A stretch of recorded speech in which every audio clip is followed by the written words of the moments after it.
हम लोगों की डिमांड है कि पुरानी पेंशन दिया जाए, और हमारी डिमांड नहीं है, नौजवानों की भी डिमांड है, और बेरोजगारों की भी डिमांड है, किसानों की भी डिमांड है कि हम सुखी जीवन जिएं। लेकिन ये सरकार इतना तानाशाह है कि हम लोग की बात नहीं सुनती है। लेकिन मैं अपने ताई अपने सरकार से निवेदन कर रहा हूं कि समय रहते कर्मचारियों के आंसू पोंछने की व्यवस्था बनावें और कर्मचारियों की उम्मीदों को पूरा करें, क्योंकि आपकी बनाई हुई योजनाओं को धरातल पर उतारने के लिए कर्मचारी दिन रात एक करता है। तो अगर कर्मचारी पुरानी पेंशन नहीं पाएगा तो 60 साल के बाद कहाँ जाएगा? सड़क पर कटोरा लेके भीख मांगेगा, दवाई बिना मरेगा। इससे बेहतर है कि अच्छी सरकार चलाना चाहते हैं तो कर्मचारियों की पुरानी पेंशन को लागू करने की व्यवस्था अपने दिमाग में रखें। कैसे करेंगे ये आपका व्यवस्था है। अभी भी हमें सब बाग दिखाई दे रहा है कि मैं कर्मचारियों को ये देने जा रहा हूँ, तमाम तरह का नाटक लॉलीपॉप दिखा रहे हैं। लेकिन भैया वो लॉलीपॉप दिखाओ तो दो ना, अगर आप नहीं दीजिएगा तो वोट फॉर ओपीएस होगा, क्योंकि पेट का सवाल है। पालिका व्यवस्थापिका और न्यायपालिका व्यवस्थापिका ने अपने लिए पुरानी पेंशन की व्यवस्था कर रखा है। हाल ही में योगी जी ने न्यायपालिका में भी पुरानी पेंशन बहाल कर दिया। केवल कार्यपालिका पुरानी पेंशन से वंचित है। तो जो भी सरकार हमारी पेंशन बहाली की बात करेगी, कर्मचारी उसके साथ जाएगा। मोमेंटम बेतिया हाथा चौक का जेई मेन 2024 में ऐतिहासिक परिणाम। 8 students above 99.5 percentile and 16 students above 99 percentile। Gorakhpur में IIT जेई और नीट के लिए बस एक ही नाम, मोमेंटम कोचिंग, बेतिया हाथा चौक। कॉल 6389138770। जनता जिंदाबाद कार्यक्रम के तहत एनबी भारत पहुंचा है राज्य कर्मचारियों के बीच, क्योंकि लोकसभा का चुनाव है और ऐसे में जो राज्य कर्मचारियों की मांग है, क्या वो जो राजनीतिक दल हैं उनसे वो संतुष्ट हैं कि नहीं, या अभी तक जो राजनीतिक पार्टियां रही हैं उनसे उनकी क्या डिमांड्स रही वो पूरी हुई कि नहीं हुई। इन सब मुद्दों पर हम बात करेंगे राज्य कर्मचारियों से। आखिरकार जो उनकी समस्याएं थी उसका निवारण हो पाया या नहीं। आप लोग राज्य कर्मचारी संघ से जुड़े हुए हैं और लोकसभा का चुनाव है, तो नई सरकार से क्या अपेक्षाएँ हैं और क्या आप लोगों की डिमांड्स रहेंगी? हम लोगों की डिमांड है कि पुरानी पेंशन दिया जाए, और हमारी डिमांड नहीं है, नौजवानों की भी डिमांड है, और बेरोजगारों की भी डिमांड है, किसानों की भी डिमांड है कि हम सुखी जीवन जिएं। लेकिन ये सरकार इतना तानाशाह है कि हम लोग की बात नहीं सुनती है, और सरकार को ऐसा होना चाहिए कि कम के कर्मचारियों की बात को सुने। आप देखे होंगे कि वोट का प्रतिशत उत्तर प्रदेश में घट रहा है। क्यों? क्योंकि 21 करोड़ नौजवान हैं जिनको वोट देना है, वो निराश हो गए हैं 10 साल की काम को देखते हुए। किसान निराश हो गया, उसका आय दूना नहीं हुआ, और पेंशनर निराश हो गए हैं, कोई 10 साल से लड़ाई रहे, उनके पेंशन पे भी कोई बात। कोई भी सरकार तभी है कि जनता की बात को सुने। तो लोहिया जी कहा करते थे कि रोटी को अगर पलटा नहीं जाएगा रोटी जल जाएगी, अगर सरकार को बदला नहीं जाएगा तो अहंकारी हो जाएगी, गुंडा हो जाएगी। इसलिए हम लोग सरकार को बदलने का काम करें। वोट फॉर ओपीएस, जो हमको पेंशन देगा उसी को हम वोट देंगे। जय हिंद, जय भारत। क्या लगता है चाचा जी, आप इनकी बातों से कितना सहमत हैं? बातें इनकी सारी लगभग सही ही हैं। कर्मचारी, नौजवान, किसान कहीं न कहीं हर बिंदु पे परेशान तो है, और कर्मचारी मजबूरी में अपना कदम बना लिया है कि ओपीएस के साथ हमें जाना है। रही बात, हम अपने बयानों में बार बार दोहराते रहते हैं कि हम कर्मचारी हैं, हमारी कोई पार्टी नहीं होती है और न किसी पार्टी से हम संबद्ध होते हैं। हम सरकार के कर्मचारी होते हैं, सरकार हमारी होती है। आज जो सरकार है वो हमारी है, कल जो सरकार बनेगी वो हमारी होगी। अब ऐसे में कर्मचारी किस ओर जा रहा है ये आप पत्रकार बंधु भली भांति जानते होंगे। जगह जगह घूम रहे हैं, लोगों की पीड़ा भी आप समझ रहे हैं और आप सरकार तक पहुंचाने का प्रयास कर रहे हैं। इसके लिए आपका धन्यवाद है।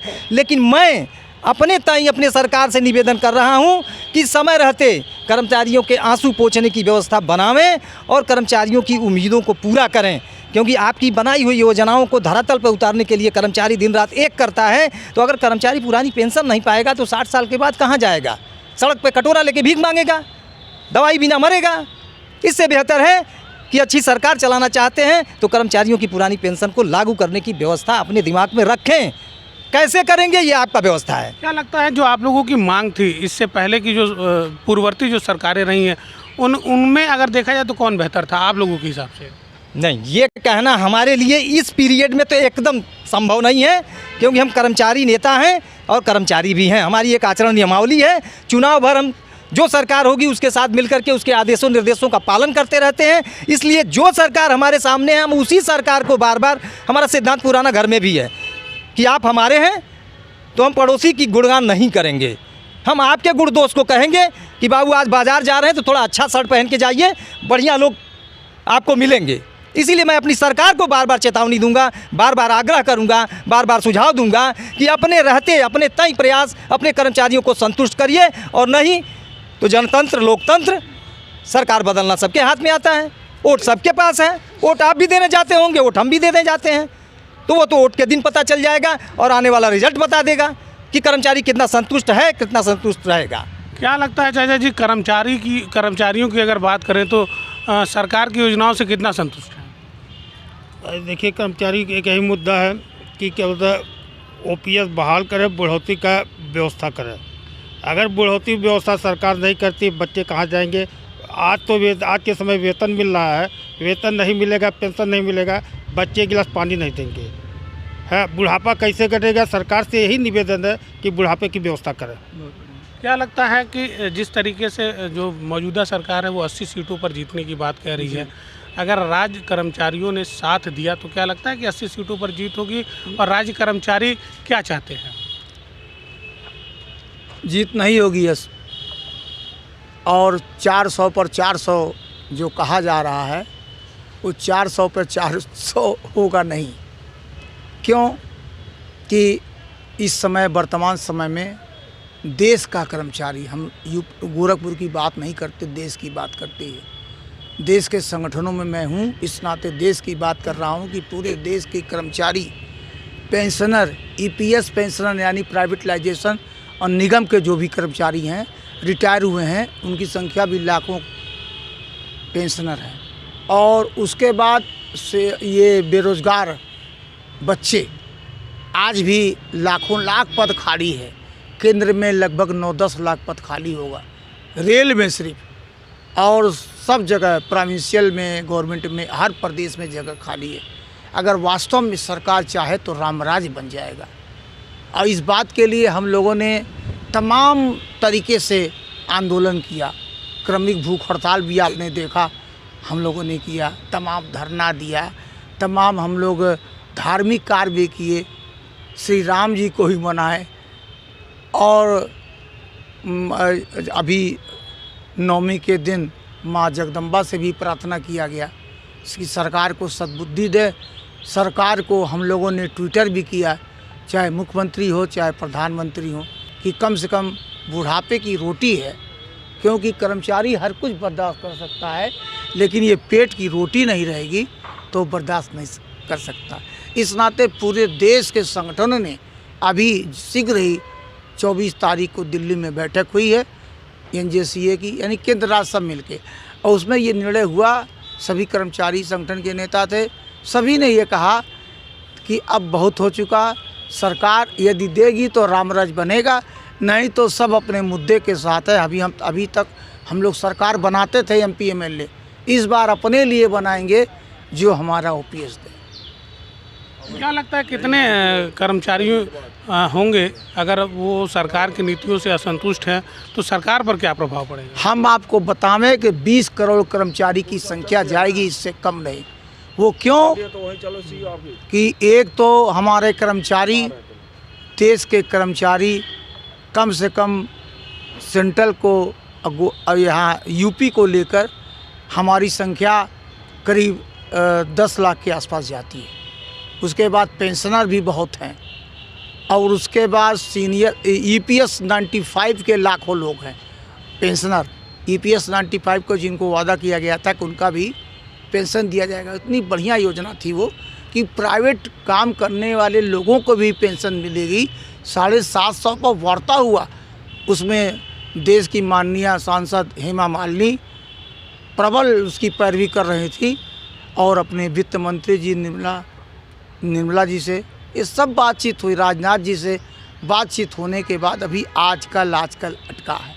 अभी भी हमें सब्ज बाग दिखाई दे रहा है कि मैं कर्मचारियों को ये देने जा रहा हूँ, तमाम तरह का नाटक लालीपाप दिखा रहे हैं। लेकिन भैया वो लालीपाप दिखाओ तो दो ना, अगर आप नहीं दीजिएगा तो वोट फॉर ओपीएस होगा।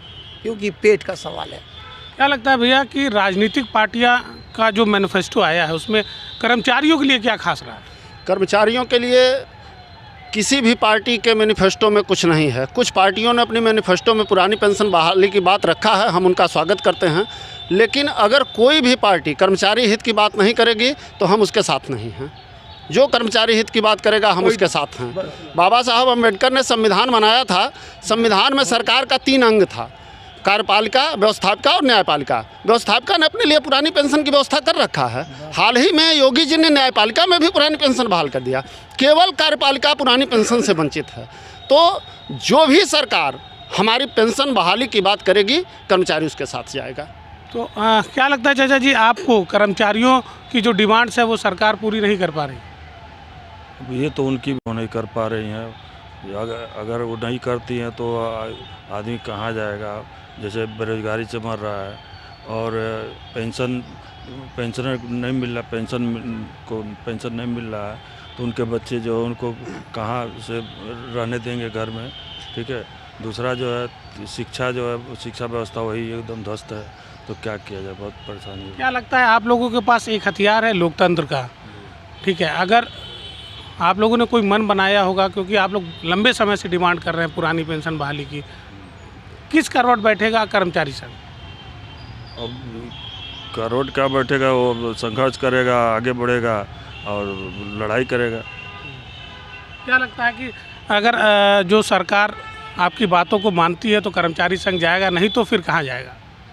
कहाँ जाएगा? फिर जो है वही अपना वोट की राजनीति जो चल रही उसी राजनीति पर अपना जो है दूसरी सरकार लाएगा, अपने हिसाब से चलाएगा।